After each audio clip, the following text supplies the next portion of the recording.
আসসালামু আলাইকুম সম্মানিত ভিউয়ার্স, আশা করি সবাই ভালো আছেন, সুস্থ আছেন। এই চ্যানেলে আরেকটি নতুন গুরুত্বপূর্ণ ভিডিওতে আপনাদের সবাইকে স্বাগতম। আজকে আলোচনা করব 18তম নিবন্ধন প্রিলির ফল প্রকাশের সময় যা জানালো এনটিআর সম্পর্কে। তার আগে এই ভিডিওটি দেখার আগে যারা এই চ্যানেলে একদম নতুন তারা অবশ্যই চ্যানেলটি সাবস্ক্রাইব করে পাশে থাকা বেল আইকনটি প্রেস করে দিন।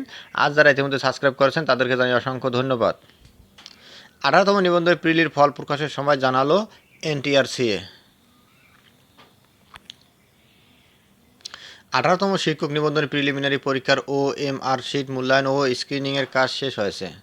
দ্রুত সময়ের মধ্যে ফল প্রকাশ করতে নির্ধারিত সময়ের বাইরেও কাজ করছে বেসরকারি শিক্ষক নিবন্ধন ও প্রত্যয়ন কর্তৃপক্ষ এনটিআরসিএ। চলতি সপ্তাহে এ নিবন্ধনের ফল প্রকাশ করতে চায় সংস্থাটি। সোমবার 13 মে এনটিআরসি এর কর্মকর্তাদের সঙ্গে কথা বলে এসব তথ্য জানা গেছে। কর্মকর্তারা জানিয়েছে ফল পুরোপুরি প্রস্তুত করতে আরও 2-1 দিন সময় লাগতে পারে। ফল পুরোপুরি তৈরি হয়ে গেলে চলতি সপ্তাহে তা প্রকাশ করা হবে। নাম অপ্রকাশিত রাখার শর্তে এনটিআরসির এক কর্মকর্তা ডেইলি ক্যাম্পাসকে বলেন, আগামী বৃহস্পতিবার 18তম শিক্ষক নিবন্ধনের প্রিলিমিনারি পরীক্ষার ফল প্রকাশ করা হতে পারে।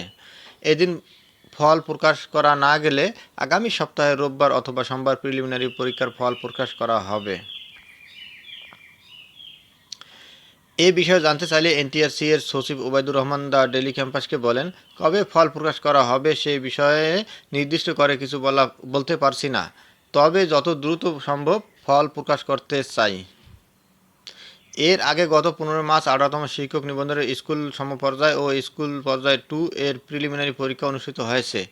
এদিন সকাল 9:30 থেকে 10:30 পর্যন্ত দেশের 8টি বিভাগের 24টি জেলায় শহরে এ পরীক্ষা অনুষ্ঠিত হয়।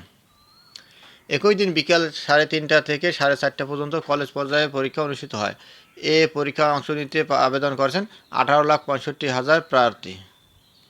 ধন্যবাদ জানিয়ে বিদায় নেওয়ার আগে আবারও অনুরোধ জানাই, যদি ভিডিওটি ভালো লাগে এবং নতুন আপডেট নতুন ভিডিও পেতে চান তাহলে চ্যানেলটি অবশ্যই সাবস্ক্রাইব করুন। ধন্যবাদ সবাইকে।